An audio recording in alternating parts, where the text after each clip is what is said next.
bila saya lihat banyak orang dekat online, orang positionkan plan aspirasi ni ada benda yang kurang tepat, so saya pun refer kepada beberapa orang yang arif dari segi kita panggil company punya regulation.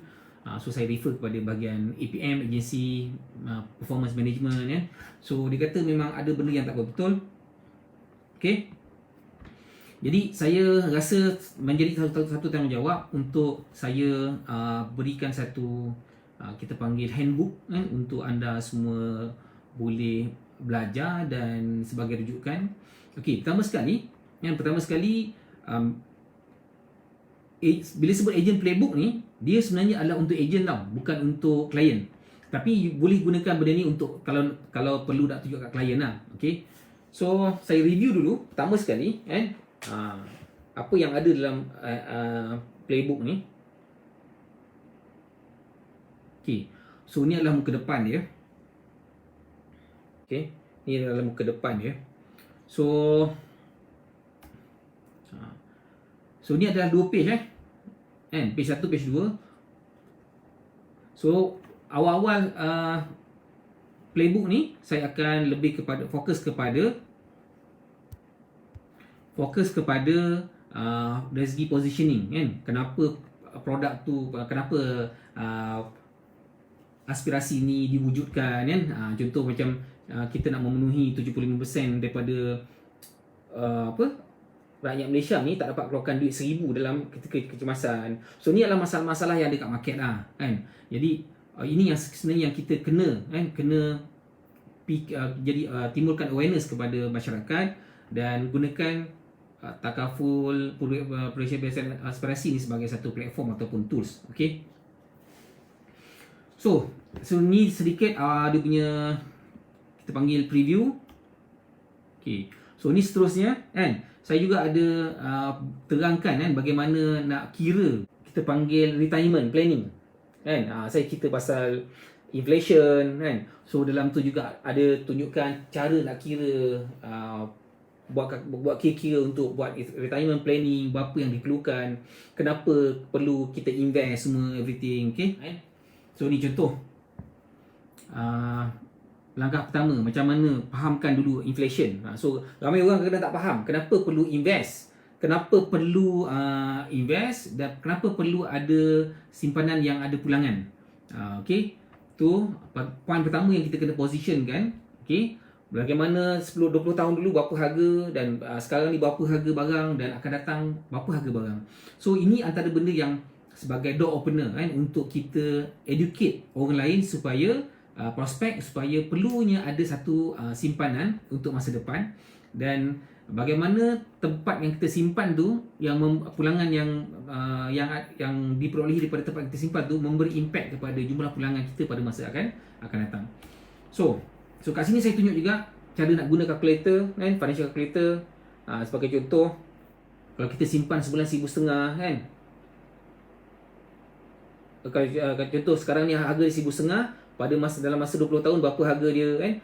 So kalau kita sekarang simpan 32 berapa tu? 3290, ada 3290 dalam masa 20 tahun, kalau 4% kan, 4% return every year. So dalam masa 20 tahun berapa value dia. Okay. So ini, dan ni juga saya ada juga buat satu timeline kan. Contoh macam persaraan. So kadang-kadang orang tak faham macam mana nak start cerita pasal persaraan kan. So ni antara saya poin-poin yang saya letakkan dalam saya punya agent playbook ni, supaya anda boleh faham bila jumpa prospek kan, anda boleh tanya, anda boleh share dengan dia kan, bila nak bersara kan, sama ada lagi 20 tahun, lagi 30 tahun, lagi 25 tahun atau lagi 10 tahun.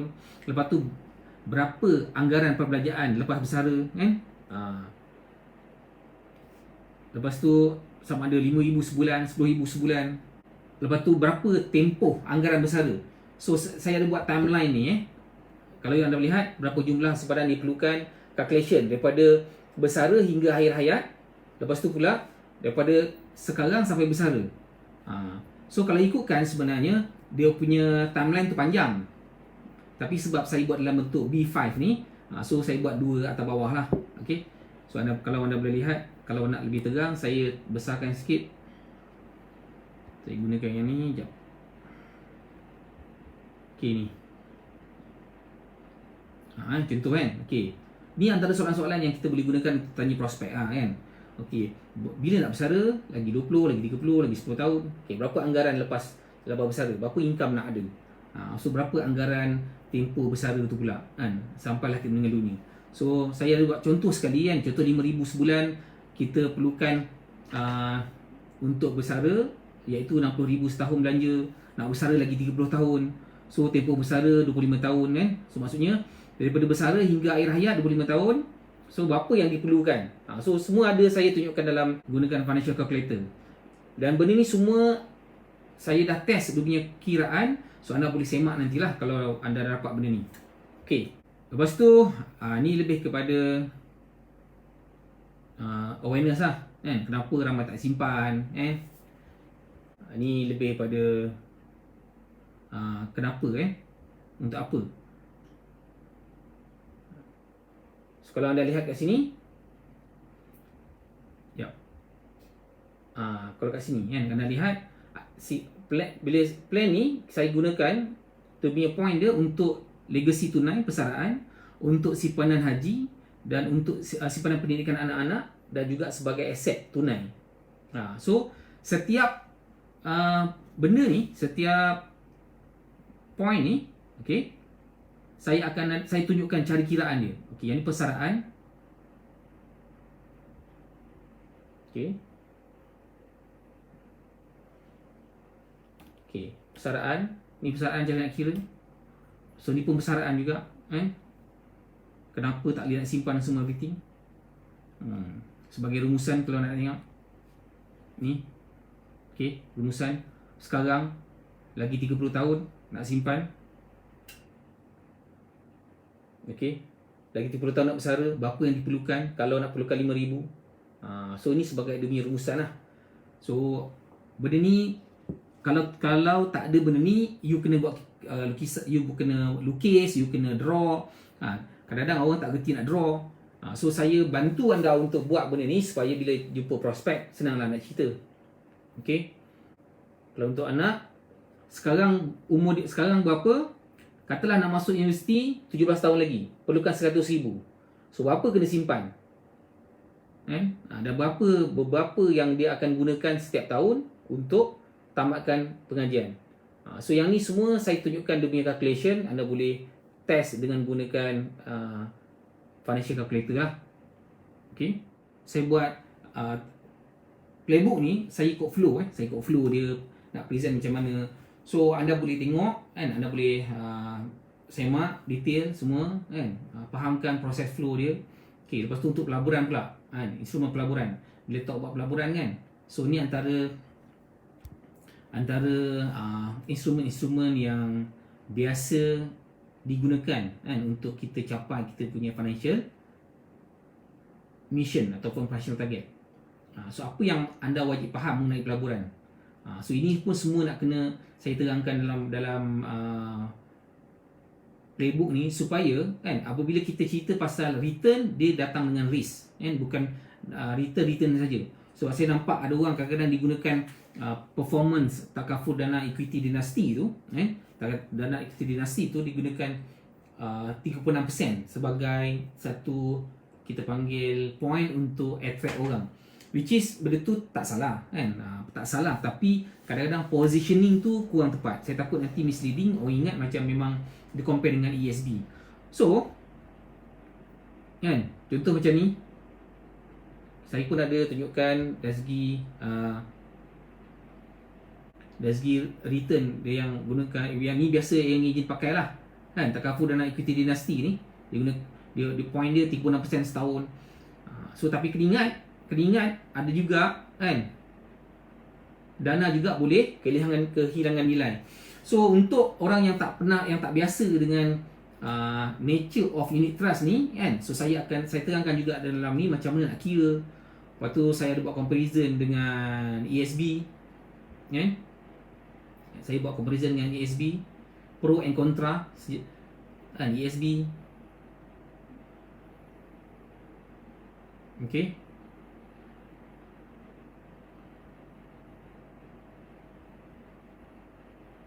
saya pun ada juga buat comparison dengan simpanan tetap.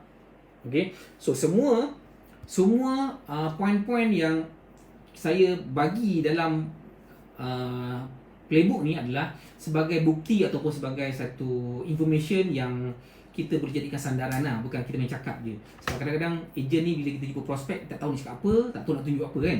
Sebab kita memang ada brochure company bagi, tapi dia lebih kepada produk brochure. Dia tidak kepada bagaimana kita nak bagi solution tu kepada prospek. Okey, seterusnya kan yang paling famous lah. Okey, nak compare dengan pelaburan hartanah. Suppose saya pun ada cerita juga. So apa pro, ada apa kontra dia kan, semua dalam ni. Okey,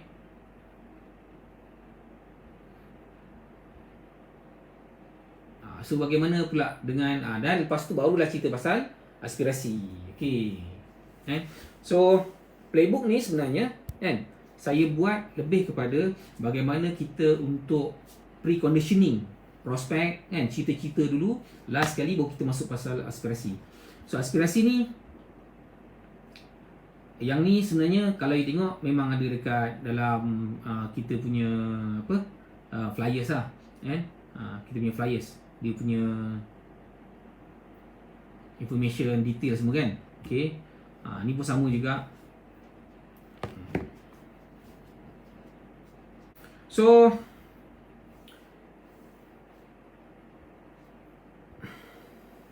okay, itu antara poin-poin awal yang saya ada dalam skrip playbook ni untuk anda go through kan, untuk gunakan. Dan satu lagi contoh kan, yang paling penting, contoh macam ni nak bagi faham benda ni. Kalau kebanyakan orang tanya duit tu dibagi macam mana.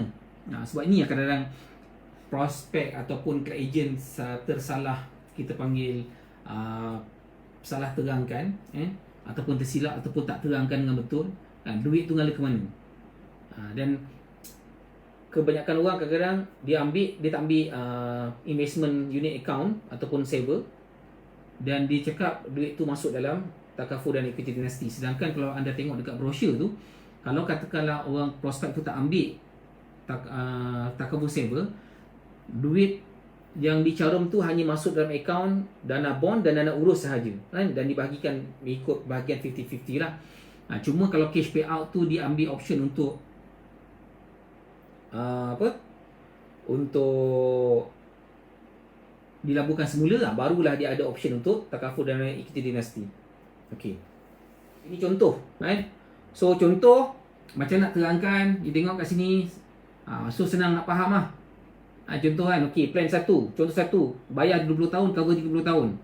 So ada point-point dia, kalau tengok. Okey, tempoh bayar 20 tahun, cover berapa tahun, semua ada dalam ni detail. Kan, ni sampel-sampel quotation yang memang saya ambil daripada mobility. Dan memang real quotation. So bukan saya create sendiri. So ada yang kadang-kadang agent create sendiri kan, itu yang kadang-kadang saya takut nanti you misleading apa. So ada orang komplain, susah lah Okay, ni tengok macam mana saya buat penjelasan semua, ada point-point kan, amount ni apa, setiap amount tu ada penjelasan dia. Okay, so cara nak buat summary, cara nak kira ROI, okay, semua ada dalam ni lah. Okay, apa lagi? So ni banyak contoh, saya ada banyak contoh. Dan yang paling penting sebenarnya kan, saya rasa yang paling penting adalah benda ni. So cara pengiraan ROI dividen kan, aspirasi dan ESB. So total semua banyak dekat 70 page. Okay, total semua banyak dekat 70 page. So saya sebenarnya memang yang tanya berapa ringgit lah nak jual semua everything. Saya sebenarnya bila fikir saya nak print kan, benda tu tebal sangat, saya rasa tak praktikal untuk print. Jadi saya decide untuk mungkin berikan dalam bentuk e-book. Cuma bila e-book ni dia menjadi satu cabaran sikit lah kan, sebab dari segi copyright semua everything kan. Okay, untuk itu saya sebenarnya berniat untuk instead of saya bagi saja benda ni, saya jual saja e-book ni, saya sebenarnya plan nak buat, saya panggil sesi training online melalui Zoom, melalui FB group dan coaching dalam FB group tu. So kalau sesiapa yang berminat nak guna benda ni saya tak bagi saja, saya ajar cara nak guna dulu sebab kalau saya bagi saja you tak salah guna pun, saya takut nanti jadi apa-apa nanti akan backfire kat saya lagi, kat saya semula. So saya nak buat satu sesi. Kalau anda berminat, anda boleh join. Okay, so nanti siapa yang berminat boleh letakkan dalam ruangan komen anda nak, so saya akan PM anda, saya minta staff saya akan contact anda untuk berikan link untuk register dan masuk dalam group FB private tu. So dalam tu saya akan buat sesi penerangan, penjelasan bagaimana nak kira ROI, semua everything, bagaimana nak positionkan, bagaimana nak handle objection, bagaimana nak counter, bagaimana nak positionkan produk aspirasi ni dengan lebih baik dan lebih tepat lah, bukan gunakan dia sebagai purely investment punya produk.